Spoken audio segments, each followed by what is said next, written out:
The first sign was so small I almost missed it.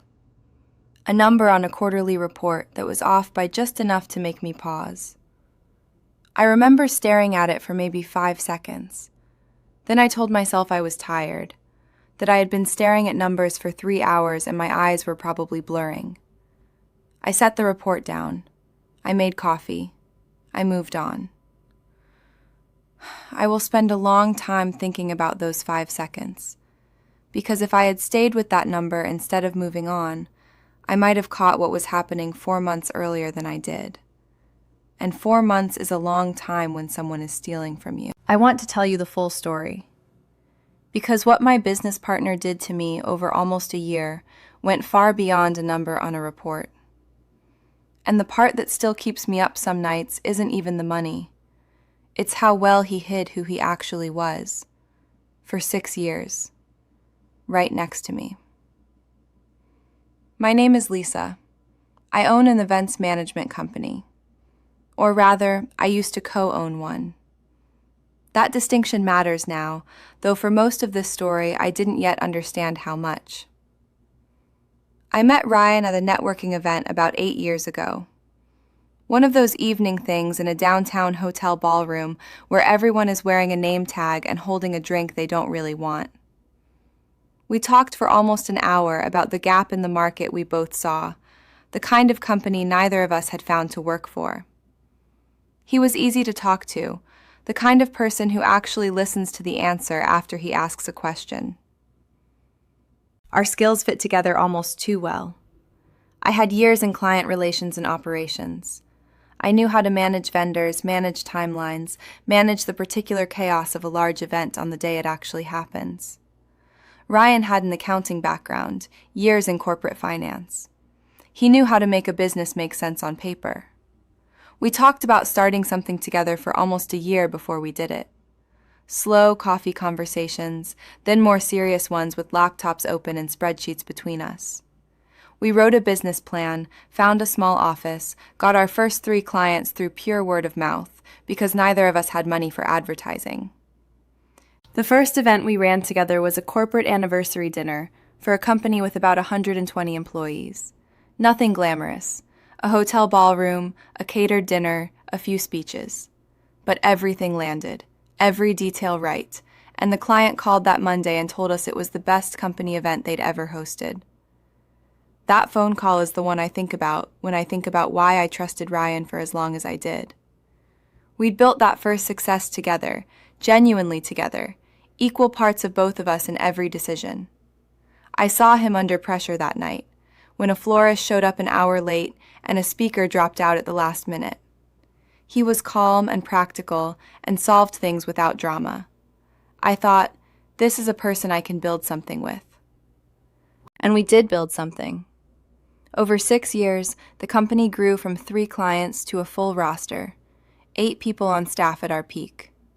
Not enormous, but real and ours, and there was a particular satisfaction in that kind of work I never fully put into words to anyone. The way we split the work was natural. I handled clients and the day-to-day running of events. Ryan handled the finances, the books, the vendor payments, the quarterly reports. It made sense, and I trusted him with it completely. It would be easy to say now that I was naive. I don't think that's accurate. I trusted Ryan because he'd always been transparent when I asked questions, and because for 6 years there had been nothing that suggested I shouldn't. Trust built over 6 years of consistent behavior is not the same thing as carelessness. The quarterly report I'm talking about was from the 3rd quarter of our 6th year. The number that stopped me was in the vendor payment section. A catering vendor showing a payment about $4,000 higher than I'd expect for the events we'd run that quarter. Not dramatic, just off. I moved on because I was tired and had 3 client calls the next morning, and $4,000 on a line item has 100 ordinary explanations. I told myself I'd ask Ryan at our next check-in. I did ask him, 2 days later, casually, the way you ask about something with a simple explanation. I remember exactly how he answered. His voice was easy, not defensive. He had an explanation ready before I'd finished the question. He told me the caterer had added a new staffing charge for a labor policy change. He said he had the invoice on file if I wanted to see it. He said it with the confidence of someone who knows you're probably not going to ask. I did not ask for the invoice. I told myself that made sense. I moved on. But something stayed with me that evening, a low hum in the background I couldn't fully name. I made dinner and watched something on TV and went to bed, and sometime around midnight I woke up and lay in the dark thinking about Ryan's answer. Not whether the answer was wrong, how quickly it had arrived. I've spent my career in client-facing work. I know the difference between someone answering a question and someone managing one. Ryan's answer had been managing. The next day, quietly, without telling anyone, I pulled up our last 3 quarterly reports side by side. I wasn't looking for anything specific. I was just looking. What I found was not another obvious number. It was a pattern. Small vendor payments, different vendors, different quarters, each one slightly higher than I'd expect. None dramatic on their own. I had no idea, sitting in my office that afternoon, how far back this pattern actually went, or how much bigger it was going to look once I stopped looking at it alone. I didn't tell anyone what I was doing at first. Not my staff, not my sister. I told myself I was just being thorough. Over the next 2 weeks, in the evenings after the office emptied, I went back through a full year of records. Invoices, vendor statements, the ledger Ryan kept updated every month. What I found was a shape, not one number. Small overpayments, different vendors, spread across almost a year. A caterer here, a rental company there, a florist, a staffing agency we use maybe twice a year. Never large enough on their own to stand out. I added 6 of them together one night at my kitchen table with a calculator because I needed to see the number in my own handwriting to believe it.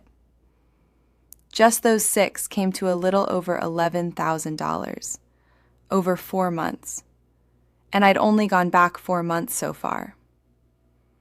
I sat at that table for a long time after I wrote that number down, not doing anything, just sitting. It was almost 11 at night by then. My apartment quiet except for the refrigerator humming, everything around me looking ordinary, while the thing in my hands felt like it belonged to a different life entirely.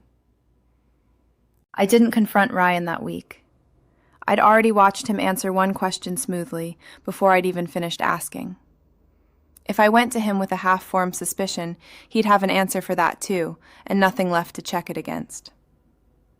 About 3 weeks into my quiet digging, I asked him one more question, about a staffing agency invoice that seemed high. Casual, over coffee, like a small administrative thing. I remember his answer almost word for word. He said the agency had raised their rates that quarter, and he'd meant to mention it. He could pull the updated rate sheet if I wanted it. He didn't know I'd already checked that agency's rates against 3 other invoices from the same quarter. They hadn't changed at all. I told him that sounded fine and asked about a client dinner instead, and we talked about seating arrangements for 20 minutes like nothing had happened. I want you to understand what that cost me. Sitting across from someone you've built 6 years of your working life with, smiling while already knowing he'd just lied to you. I found out I had that skill anyway. That night, I decided I needed someone else looking at this with me. I thought of Pam almost immediately. She'd done our tax filings for 3 years, separate from Ryan's day-to-day bookkeeping. She asked more questions in 20 minutes than our old accountant asked in 3 years. I chose her for one reason above the others. She had no relationship with Ryan beyond a few professional emails. She owed him nothing. She'd look at the numbers and only the numbers. I called her on a Thursday and asked to meet somewhere outside the office. She didn't ask why. She just said Saturday, a coffee shop across town, and to bring whatever I had. She looked through maybe 6 pages in silence, then asked one question. How long had Ryan been the only person with access to the vendor payment system? The whole time, 6 years. It had always been him. Pam said that fact alone meant nothing. Plenty of small businesses run that way. But the pattern I'd found was worth 2 weeks of her time to look at properly. She'd need real access, not just what I could print and hand her. I gave her read access to everything: bank statements, vendor accounts, the full ledger. I did it from my own login on a quiet Sunday, so there'd be no reason for anyone to ask why the system showed new activity. I remember sitting alone in the empty office that afternoon, granting her access one system at a time, feeling like I was doing something that couldn't be undone. In a way, it couldn't. Once she had that access, there was no version of this where I simply let it go. The 2 weeks that followed were strange. I ran the business exactly as before, sat in meetings with Ryan, laughed at the same jokes, while carrying a second, silent version of my life underneath the first one. There's a specific kind of exhaustion in that. Not the tired you feel from working hard, the tired you feel from performing normal, hour after hour, when normal is the one thing you no longer actually feel. Ryan asked me twice that week if I was all right. I told him I was tired from a big event. I don't think he suspected anything at all. He had no idea I was looking. Pam called on a Wednesday, earlier than planned. I remember exactly where I was standing, holding a mug I never drank from. She told me she'd traced several of the overpayments to accounts that didn't belong to the vendors at all. She needed a few more days to be certain, but funds appeared to be moving somewhere outside the business entirely. And the number she was working with now wasn't $11,000. It was closer to $60,000. And she hadn't finished going back through the full 11 months yet. I asked her if she had a name yet for where the money was actually going. She said she thought she was close, she just needed a few more days. Pam called again 8 days later, this time asking me to come to her office alone. I knew before I even sat down that whatever she'd found was finished. She asked me to sit down before she said anything else. Pam was not a dramatic person. If she needed to say sit down first, I understood this was worse than $60,000. She told me the total, as best she could reconstruct it, was a little under $200,000. Moved over 11 months, small amounts at the start, then larger ones, growing as the months went on. Ryan had been labeling the transfers as vendor overpayments, exactly the pattern I'd started to see. But the money had never gone to the vendors at all. It had gone into 2 accounts registered under the name Nicole Whitfield, Ryan's wife. That detail made it real in a way the number alone hadn't. A vendor overpayment could be a mistake. A pattern of small errors could, in theory, still be explained away by someone determined enough. Money sitting in his own wife's accounts could not. The larger transfers had almost always happened during our busiest weeks, when I was managing 3 events at once and barely had time to eat lunch. He hadn't just taken the money. He'd studied when I was least likely to look. Pam showed me one week in particular, where we'd run 2 events back to back and I'd barely slept for 4 days straight. A transfer of nearly $9,000 had gone out that same week, timed almost to the day I'd told him, exhausted, that I trusted him to handle the books without me looking over his shoulder. People talk about betrayal like it's one feeling. It isn't. Under the anger was something closer to grief. I'd trusted him with the parts of the business I couldn't watch myself, and the whole time he'd been watching me, deciding how to use what he saw. That night, alone, I replayed moments from the last year I'd never thought twice about. A weekend trip he said Nicole's parents had gifted them. Nicole's new freelance consulting work I'd been happy about without asking a single real question. There was a company holiday party, maybe 6 months into the pattern Pam had traced, where Ryan insisted on covering the cost of a better venue, calling it his treat for a good year. Everyone thought it was generous. Sitting with the folder in front of me, I understood exactly whose money had actually paid for that generosity. The hardest part wasn't any single memory. It was realizing how many ordinary moments I'd now have to look at twice. I didn't stay in that place for long. That night I made a list, not about what had happened, but about what I needed to do next. The first name on it was a lawyer. Pam recommended someone she'd worked with, a woman named Rosa Delgado, who specialized in financial fraud between business partners. I called her office the next morning. Rosa's advice was calm and specific. Don't confront Ryan yet, not until every piece of documentation was gathered, verified, and organized in a way that would hold up. Over the following 2 weeks, Pam and Rosa worked together while I kept running the business exactly as before. Bank records, transfer histories, invoices that never matched what vendors actually received, all backed up in 3 places. Rosa also had me quietly change certain passwords and set alerts on our main accounts, so no unusual activity could happen once Ryan sensed something was wrong. Those 2 weeks were harder than discovering the pattern in the first place. Discovering something is active. Waiting, while knowing exactly what you're waiting to do, is a different kind of hard. I found small ways to stay steady, going for a run every morning before the office opened, even in weather I'd normally have skipped. I think I needed something in my day that had nothing to do with Ryan or Pam or Rosa, something still fully mine. There was a Tuesday when Ryan brought me coffee without asking, the way he had 100 times, and asked about my weekend. I told him about a hike. My voice didn't change at all, and I remember being almost frightened by how easily I could do that now. Rosa laid out exactly how the confrontation would happen. Not an accusation shouted across a desk. A calm, structured conversation. Every piece of evidence already organized. No room for him to explain his way around it. 3 weeks later, Rosa told me everything was ready. The full timeline, the account records, the pattern laid out from the first transfer to the last. She asked when I wanted to have the conversation with Ryan. I told her as soon as possible. I didn't want to sit across from him one more time not saying what I already knew.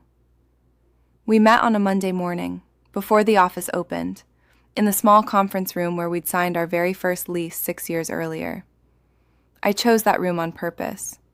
I wanted him to feel the whole weight of what we'd built in that space, right before I told him what he'd done to it. Rosa sat beside me. Pam sat across the table with the full folder in front of her, organized into tabs, nothing left open to interpretation. I remember making coffee that morning and standing in my kitchen for a long minute before I left. I didn't rehearse a speech. Rosa had told me not to. The facts didn't need performance. Ryan walked in expecting a normal Monday. It took him maybe 4 seconds to understand this wasn't one. I watched his face change in real time. I didn't raise my voice. I told him in plain words that I knew about the transfers, that Pam had traced almost $200,000 into accounts under Nicole's name.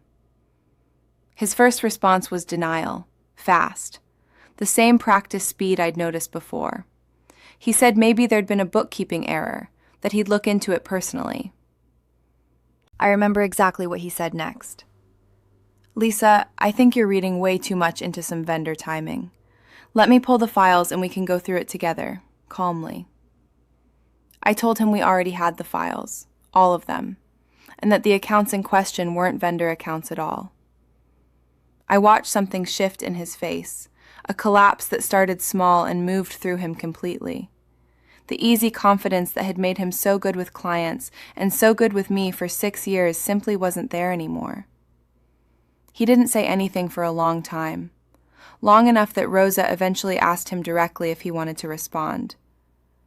When he finally spoke, his voice was quieter than I'd ever heard it.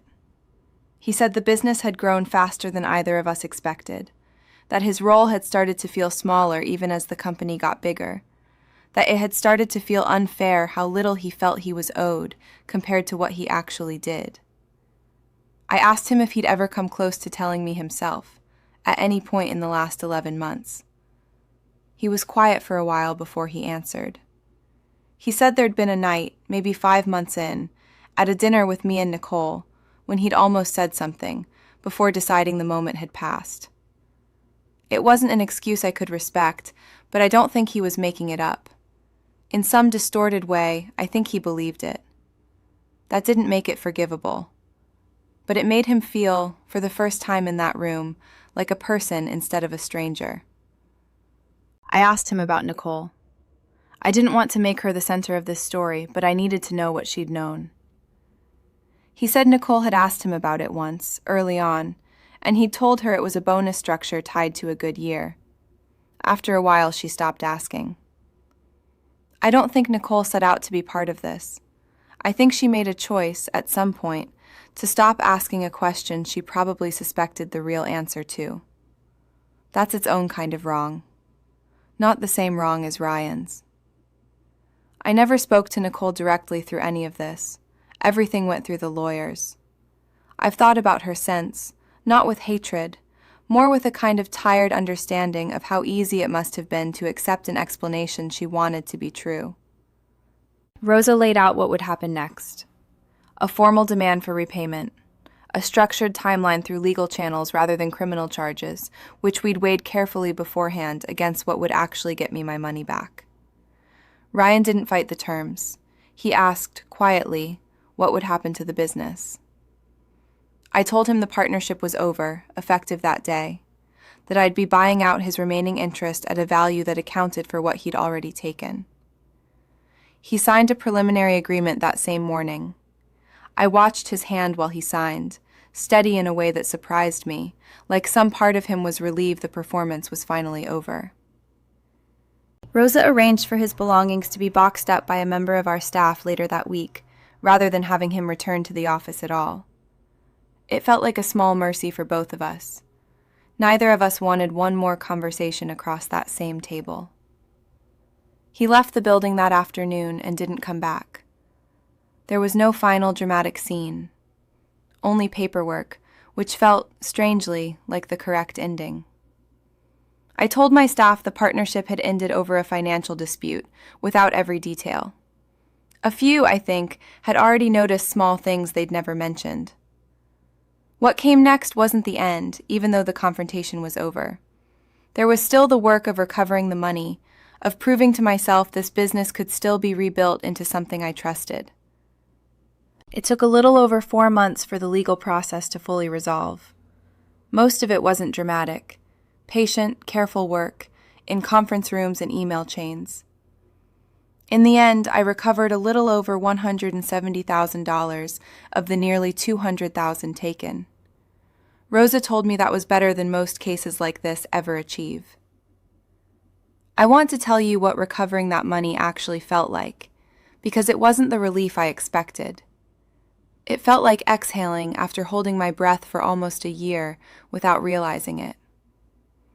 There's a part of me that still thinks about the roughly $30,000 we never recovered. Rosa explained that some of it had already been spent by the time everything came to light. I've made a kind of peace with that number, though it took longer than I expected. The business needed real rebuilding, not just financially but structurally. I couldn't simply hire someone new and trust that role the same way again. I put in changes that sound obvious now. 2 signatures required on any transfer above a small threshold. Monthly reviews with an outside accountant who has no personal stake in how the numbers look. Vendor payments cross-checked against actual invoices from the vendors themselves, not just internal records one person controls. I did eventually hire someone new for day-to-day bookkeeping, a young man named Derek. I was honest with him from the first interview about why the role would look different than it might elsewhere. He said he appreciated the transparency. So far, he's given me no reason not to believe him. None of it came from suspicion toward whoever I hire next. It came from understanding that good systems don't exist because you distrust people. They exist so trust is never the only thing holding a business together. When other business owners ask me for advice now, I tell them the same thing every time. Trust the person if the person has earned it. But never let trust be the only system standing between your business and the people closest to it. Build the system anyway. It costs almost nothing when things are going well, and it saves everything when they're not. I trusted Ryan completely for 6 years, and for most of that time it wasn't wrong. It was simply unprotected.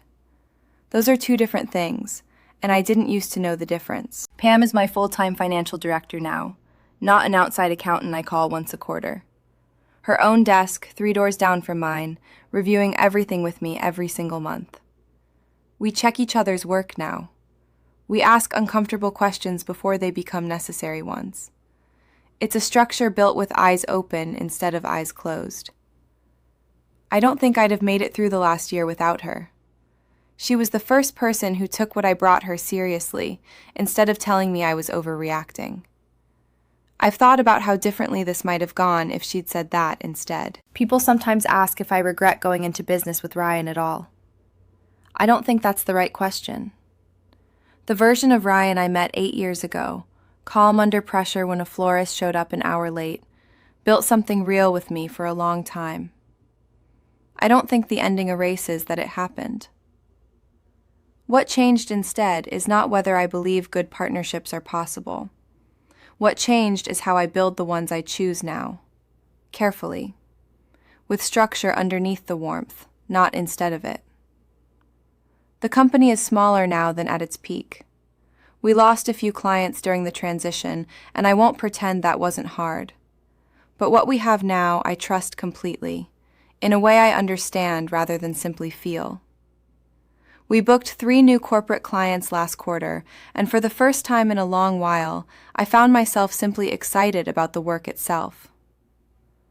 I think about that quarterly report sometimes. 5 seconds. That's all it took to notice something was wrong, even if it took 11 months to fully understand what. I don't carry bitterness about what happened, most days. What I carry instead is something closer to clarity. I know what I'm looking for in the people I choose to build with now, and I know what it costs to look away from a small number that doesn't quite add up. I will never look away from 1 again. If you're sitting somewhere right now with a small number that doesn't quite add up, a version of a business, a marriage, a friendship, where something feels just slightly off, I won't tell you it's definitely something. Most of the time it probably isn't. But it costs almost nothing to look twice. And it can cost you almost everything if you don't.